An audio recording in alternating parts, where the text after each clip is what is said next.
যদি আমরা দেখতাম, আশ্বস্ত হতাম, সরকার ক্ষমতায় আসার পর এই জুলাই গণ অভ্যুত্থানে সবচেয়ে বেশি ভূমিকা কারা রেখেছে, তাদের একটা অগ্রাধিকার লিস্ট তৈরি করত, তাদেরকে ধারাবাহিকভাবে সংবর্ধনা দিত, সংবর্ধনা না দিল অন্তত পক্ষে তাদেরকে এই জাতির কাছে হিরো হিসেবে উত্থাপন করত।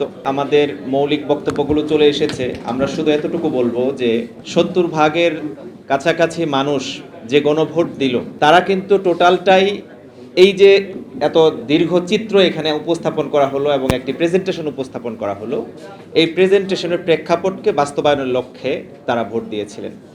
এবং এটার সাথে ফরচুনেটলি বিএনপি তাদের বক্তব্য অনুযায়ী এবং আমাদের ইলেকশন কমিশনের তথ্য অনুযায়ী প্রায় 52% মানুষ অংশগ্রহণ করেছে। এই হিউজ সংখ্যক মানুষ যারা এত বিশাল ম্যান্ডেট পেল, সেই মানুষরাই আজকে এই হত্যাকাণ্ডের ঘটনা ভুলে গেছে। এর চেয়ে লজ্জাজনক, অপমানজনক বাংলাদেশের আর কিছু হতে পারে না।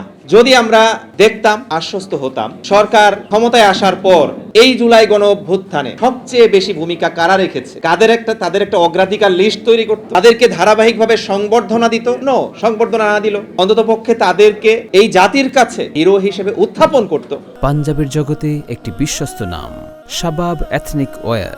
এবং আমরা তো দেখছি, আজকের আলোচনা থেকে আমরা ক্লিয়ার পেয়ে গেলাম, আমরা যারা রাজপথে ভূমিকা রেখেছি জুলাই যোদ্ধা হিসেবে, আমাদের জসিম এখানে আছে চোখ হারা, এখানে আমাদের বোন আছে ভাই হারা, এরকম অসংখ্য যোদ্ধাদের যুদ্ধ মানুষ দেখেছে, কিন্তু যা দেখেনি, নীরবে নিভৃতে নিজেদের সর্বস্ব বিলিয়ে দিয়ে যারা চেষ্টা করেছেন সেই ডাক্তারদের অবদান তো দেখেনি কেউ। আমি দেখেছি, আমি ইবনে সিনা হসপিটাল কেন্দ্রিক চিকিৎসা কাজে সহযোগিতায় ছিলাম, ডাক্তাররা চিকিৎসা দিয়েছেন এবং একই সাথে কখনো দেখা গেছে যে তাকে এই হসপিটালে আর রাখা সম্ভব হচ্ছে না। তাকে জিজ্ঞেস করেছে তোমার পকেটে টাকা আছে কিনা, বলছে যে না আমার পকেটে কোনো টাকা নেই।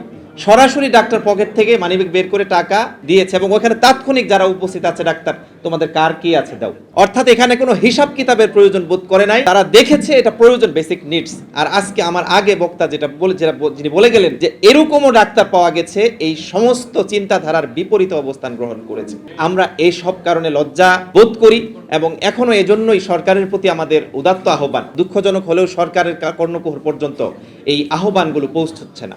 আমরা এজন্য সমস্ত জনতাকে দৃঢ়তার সাথে অবস্থান গ্রহণ করার জন্য অনুরোধ জানাচ্ছি।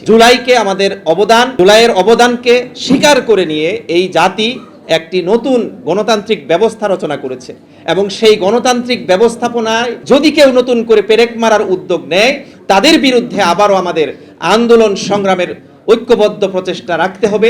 সেই আহ্বান রেখে আমি আমার কথা শেষ করছি। আসসালামু আলাইকুম রহমতুল্লাহ।